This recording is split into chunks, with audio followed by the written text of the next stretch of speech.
Welcome, kids. Good to see you back. Hope you are having fun and learning at the same time. Let's start today's story. The Kuru princes were growing older, and Hastinapur was buzzing with excitement. Every day, the training grounds echoed with the sounds of arrows slicing through the air, maces crashing together, and the soft footsteps of warriors practicing their skills. Arjun shoots arrows with such speed and grace and helps the villagers at every possible opportunity. They adore him. Bhim is strong and all hearts. He is playful and gentle with everyone.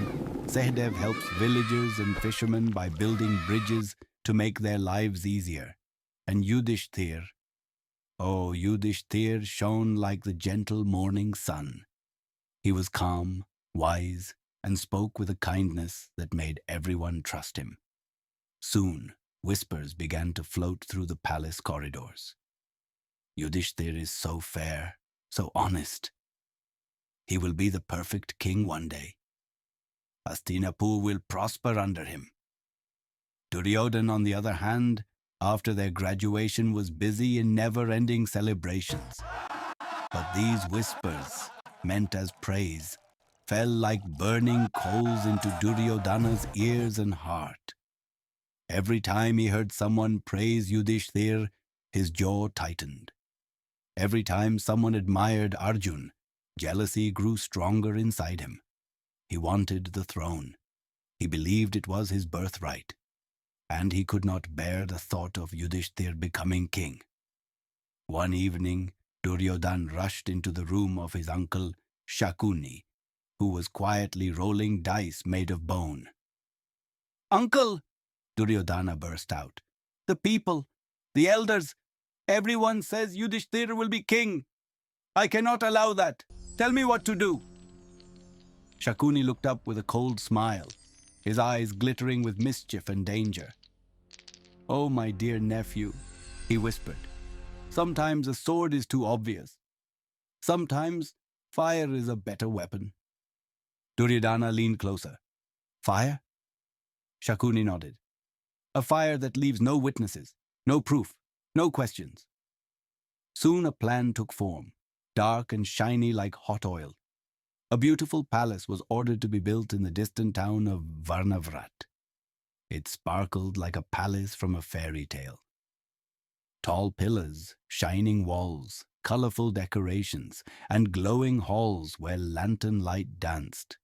But beneath the beauty hid a dangerous secret. Every wall, every beam, every panel was made of lacquer, a sticky, glossy substance that burns faster than dry grass. The floors were polished with ghee. The decorations were coated with oil. Even the pillars were wrapped with resin-filled bamboo. The palace was a trap just waiting to burn.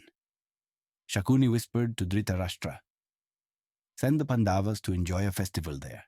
Let them relax. Trust. Feel safe." And then Duryodhana completed the sentence with a smile. "The fire will do the rest." Dhritarashtra hesitated. He loved the Pandavas in his own way. But fear, weakness, and his love for Duryodhana clouded his judgment. He agreed. The Pandavas were told, "Go enjoy the festival of Varnavrat. A beautiful palace has been made just for you." The people cheered as the Pandavas and Kunti left, throwing flowers, waving cloths, and wishing them joy. No one knew that a deadly trap had already been set. But Hastinapur still had one voice of truth, Vidura.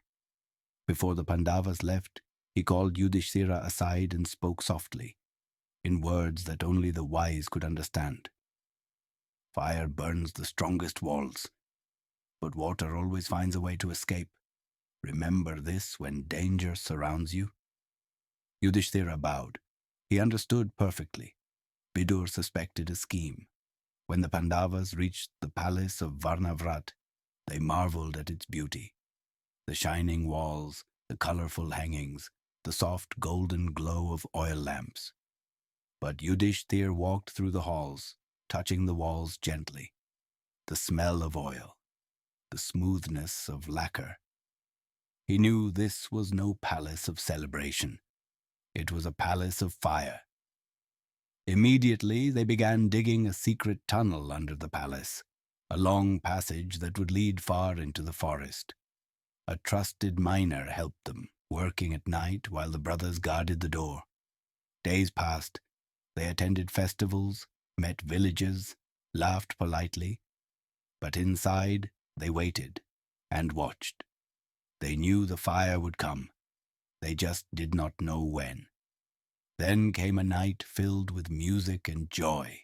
A feast was arranged, tables full of food, musicians playing flutes and drums, people dancing under lanterns. The Pandavas pretended to enjoy the celebration. They smiled, they danced, they thanked everyone. But inside their hearts beat quickly. After the celebration, they quietly returned to their rooms. Outside, in the darkness, the conspirators whispered, "Now, light it now." A torch touched the lacquered wall. Instantly, the flame ran like a living creature. Fast, hungry, unstoppable. The palace of Varnavrat burst into flames. The fire climbed the walls like fiery serpents, crushed the roof, and created a cage of burning heat. People in the town screamed. They pointed at the burning palace, shouting, "The Pandavas! The Pandavas are inside!" But deep underground, Kunti and her 5 sons crawled through the tunnel, their bodies shaking with fear and smoke. The tunnel was narrow, dark, and filled with dust. Kunti's sari caught on a rock. Arjuna helped her. Bhima carried 2 of his brothers when the heat above became unbearable. Yudhishthir guided everyone forward calmly. At last, after what felt like hours, they emerged into the cool night air of the forest. They were safe, alive. Their clothes were blackened, their hair smelled of smoke, but their spirits burned brighter than the fire they escaped. At sunrise, smoke still curled into the sky. People cried, believing their beloved princes were gone. Duryodhana smiled. He thought he had won. But destiny had other plans. Far away, the Pandavas stood in the morning light of the forest, tired, injured, but alive. They had lost everything, but they had each other. Their journey of hardship had begun, but so had their journey of greatness. This was not the end of the Pandavas. This was only the beginning. Moral of the story: jealousy destroys, but courage, wisdom, and unity can defeat even the darkest plots. When your heart is honest, a path will always open, even through fire. That's all for today, kids. Today's lesson is very important. Don't let jealousy cloud your judgment. Jai Shri Krishna. Bye.